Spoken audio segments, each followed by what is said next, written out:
রোজা রাখা অবস্থায় কি গুপ্তাঙ্গের লোম পরিষ্কার করা যাবে? তারাবির নামাজের মাঝে বা শেষে কি দোয়া করা যাবে? রোজা অবস্থা যদি হস্তমৈথুন করে তাহলে রোজা ভেঙে যাবে কিনা? ভেঙে গেলে যদি সাথে সাথে ফরজ গোসল করে পুনরায় রোজার নিয়ত করে তাহলে কি রোজা হবে? বর্তমান সময় মহিলারা বাড়ি বাড়ি গিয়ে মাহফিল করে এবং মহিলা বৈঠক করে, ইসলাম এবারে কি বলে? বিকাশ বা মোবাইল ব্যাংকিং এর মাধ্যমে যদি জাকাতের টাকা পাঠানো হয় তাহলে তার চার্জ কাকে বহন করতে হবে? জাকাত দাতাকে না জাকাত গ্রহীতাকে? জাকাতের টাকা কাউকে না বলে দেওয়া যায় হবে কিনা এবং ভাই বোনকে জাকাত দেওয়া যাবে কিনা? পাকা চুল বা দাড়ি তুলে না ফেলে বেছে বেছে কেটে ফেলা যাবে কিনা? যেহেতু তুলে ফেললে গুনাহ হয় তাই কেটে ফেলা যাবে কিনা? রোজা অবস্থায় স্বপ্নদোষ কি রোজা নষ্ট হয়ে যায়? রোজা অবস্থায় ঘুমের মধ্যে স্বপ্নে কিছু খেতে দেখলে কি রোজার কোনো সমস্যা হয় কিনা? ফিতরা কি আলাদা করে রেখে ঈদের পর আদায় করা যাবে?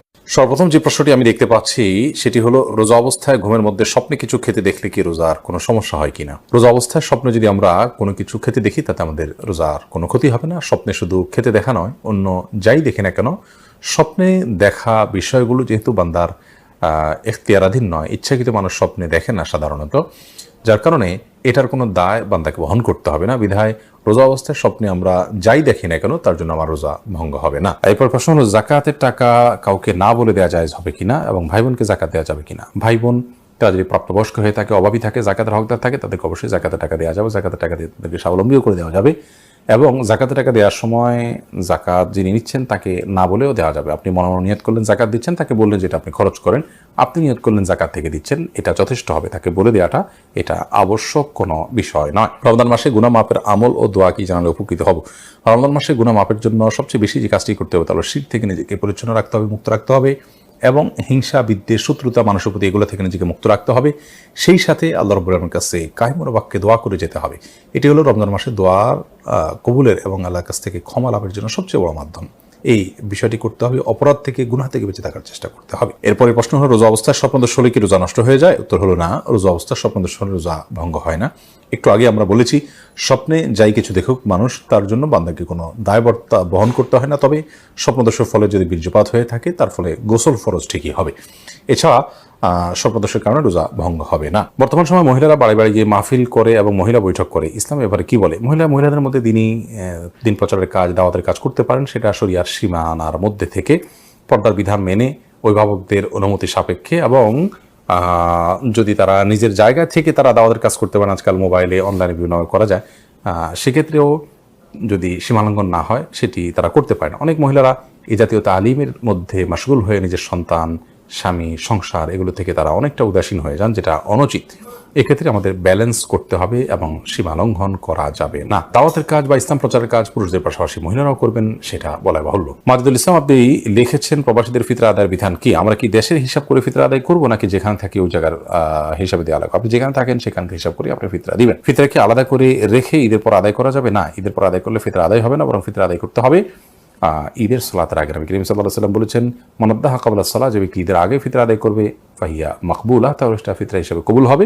ওমানাদ্দাহা বাদা সালাহ, যে ব্যক্তি ঈদের পরে আদায় করবে ফাহিয়া সাদাকাতুম মিনাস সাদাকাত, 10টা সাদাকা আমাদের সাধারণ দান হবে। ফিতরার যে দায়িত্ব, সেই দায়িত্বের ফলে কিন্তু আদায় হবে না। এরপর প্রশ্ন, রোজা রাখলে হাত পা কাঁপে, মাথা ঘুরায়, শোয়া থেকে উঠতে পারি না, এখন কি করা উচিত? রোজা রেখে যদি কারোর এরকম পরিস্থিতি হয় এবং এটা যদি সহনীয় পর্যায়ে থাকে তাহলে তাকে সিয়াম রাখতে হবে। এই অজুহাতে সিয়াম ভাঙার সুযোগ নেই।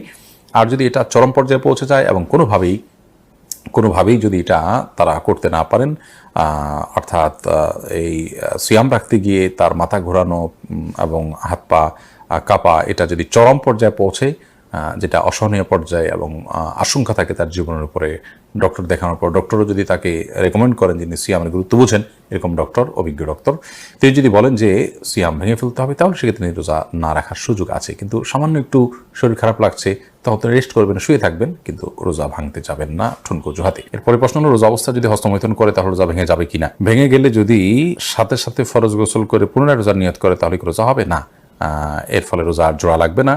হস্তমৈথুন করে বীর্যপাত যদি কেউ করে তার ফলে রোজা ভেঙে যাবে।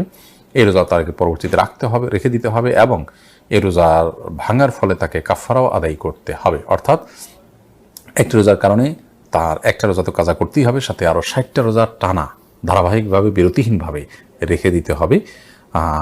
এটি তার জন্য একরকম শাস্তি এবং এটি জঘন্য অপরাধ বটে, যার কারণে আল্লাহ মাফ করুক। এ ধরনের অপরাধ থেকে আল্লাহ তাআলা হেফাজত করুন এবং এই ধরনের অপরাধ থেকে আমাদেরকে বেঁচে থাকার মতো ইমানের শক্তি তাকওয়া আল্লাহ তাআলা আমাদেরকে দান করুন। এরপরে প্রশ্ন হলো, মানুষ মারা গেলে লাশের পাশে কোরআন পড়া যাবে কিনা? লাশের পাশে কোরআন পড়ার কোনো নির্দেশনা কোরআন হাদিসে আছে বলে আমরা জানি।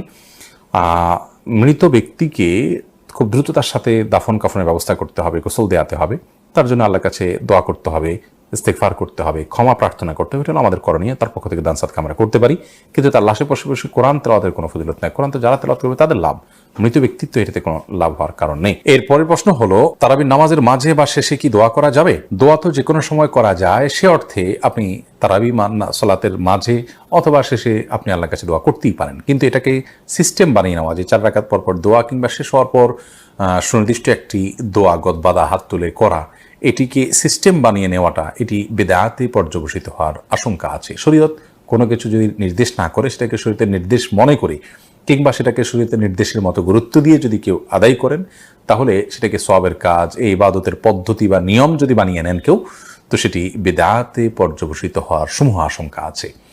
আপনি নিজে থেকে এমনি কখনো দোয়া করলেন, কখনো করলেন না, সেটা একান্ত আপনার ব্যক্তিগত বিষয়, কিন্তু সুনির্দিষ্ট দোয়ার ফরম্যাট ঠিক করে নেওয়ার কোনো সুযোগ কিন্তু নেই। এরপরে প্রশ্ন হলো, বিকাশ বা মোবাইল ব্যাংকিং এর মাধ্যমে যদি জাকাতের টাকা পাঠানো হয়, তাহলে তার চার্জ কাকে বহন করতে হবে, জাকাত দাতাকে না জাকাত গ্রহীতাকে? গুরুত্বপূর্ণ প্রশ্ন। মোবাইল ব্যাংকিং এর মাধ্যমে অথবা যে কোনো উপায়ে যদি আপনি জাকাত অভাবী মানুষের কাছে পাঠান, তাহলে জাকাত দাতা হিসাবে এটার খরচ আপনাকে বহন করতে হবে, জাকাত গ্রহীতাকে এর খরচ বহন করতে হবে না। জাকাত গ্রহীতা যদি এসে আপনার কাছ থেকে জাকাত নিয়ে যায়, সেটা সম্পূর্ণ স্বতন্ত্র বিষয়, তার খরচ তিনি বহন করবেন। বাট আপনার দায়িত্ব হলো, আপনি যখন তার কাছে জাকাত পাঠাবেন, তখন পাঠানোর খরচটা আপনাকে বহন করতে হবে। ধরুন 10,000 টাকা আপনি বিকাশ করেছেন অথবা এম ক্যাশ করেছেন কিংবা নগদ উপায় বা আরও যে সমস্ত মোবাইল ব্যাংকিং এর ব্যবস্থাপনা আছে কিংবা অন্য কোনো উপায় আপনি পাঠালেন, এই পাঠানোর ক্ষেত্রে যে খরচটা হবে সেই খরচটা আপনাকে সাথে দিয়ে দিতে হবে। 10,000 টাকাটার সাথে অতিরিক্ত খরচের টাকাটা আপনাকে দিতে হবে, অর্থাৎ যাতে নিট 10,000 টাকা গরিব মানুষ উত্তোলন করতে পারে আপনার জাকাত থেকে। যদি আপনি এটি না করেন, তাহলে সেক্ষেত্রে আপনার জাকাত থেকে যে পরিমাণ টাকা কস্ট হিসাবে বা চার্জ হিসাবে কাটা হবে, সেই পরিমাণ টাকা আপনার জাকাত থেকে অনাদায় থেকে যাবে, সেটি আবার আপনাকে আদায় করতে হবে। ধরুন 10,000 টাকা উত্তোলন করতে তার 1,000 টাকা খরচ হলো ফর এক্সাম্পল, তাহলে অথবা 100 টাকা খরচ হলো কিংবা 200 টাকা খরচ হলো, এই যে টাকাটা খরচ হলো, এই কয় টাকা আপনার জাকাত থেকে কম আদায় করা হলো, কারণ গরিব এই 200 টাকা কম পেয়েছে, 9,800 টাকা পেয়েছে হয়তো, কথার কথা। তো সেজন্য জাকাত দাতাকেই পাঠানোর খরচ বহন করতে হবে। এরপরে প্রশ্ন, রমজান মাসে দৈনিক ওজিফা হিসেবে কোন কোন সূরাগুলো পড়বো? রমাদান মাসে পড়ার জন্য সুনির্দিষ্ট কোনো সূরা আমার জানা নেই যে অমুক অমুক সূরাই শুধুমাত্র পড়তে রেকমেন্ড করা হয়েছে। আল্লাহ তাআলা মাসে কোরআন নাজিল করেছেন বিধায় গোটা কোরআনই বেশি বেশি করে তেলাওয়াত করা উচিত, বুঝে পড়া উচিত, কোরআনের মর্মচর্চা করা উচিত, কোরআন শোনাশুনি করা উচিত। নিজে তেলাওয়াত করবেন, আরেকজনকে শোনালেন, আরেকজনকে তেলাওয়াত করলেন, নিজে শুনলেন, এরকমটি রমাদানে করা উচিত। বাট রমাদান মাসে কোরআনে কারীমের তেলাওয়াতের জন্য সুনির্দিষ্ট কোনো অংশ ফিক্স নেই যে এটুকুই তেলাওয়াত করবেন বা এই সূরা বারবার পড়বেন, বরং গোটা কোরআনই আপনি তেলাওয়াত করার চেষ্টা করবেন।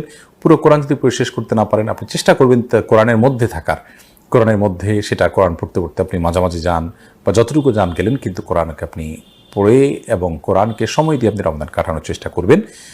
সুনির্দিষ্ট কোনো অংশই পড়বেন এমন কোনো রেকমেন্ডেশন কোরআন হাদিসে আছে বলে আমাদের জানা নেই। পাকা চুল বা দাড়ি তুলে না ফেলে বেছে বেছে কেটে ফেলা যাবে কিনা? যেহেতু তুলে ফেললে গুনাহ হয়, তাই কেটে ফেলা যাবে কিনা? কেটে ফেলা তাও তো এক ধরনের তুলে ফেলার মতোই, যদিও আক্ষরিক অর্থে হাদিসের খেলাফ হবে না কেটে ফেললে, তারপরেও হাদিসে যেটি বলা হয়েছে সেটি দ্বারায় এই চুল অপসারণ করা বা এটাকে লুকানোর যে চেষ্টা করা, সেটার বিরুদ্ধে নবী সাল্লাল্লাহু আলাইহি ওয়াসাল্লাম আমাদেরকে মানে সেটা না করতে বলেছেন, এমনটিও হতে পারে। সে অর্থে মানে আমরা যদি কেটে ফেলি, সেটিও তার সেই নির্দেশে লঙ্ঘন হবে সেক্ষেত্রে, এই জন্য এটা অ্যাভয়েড করা উচিত।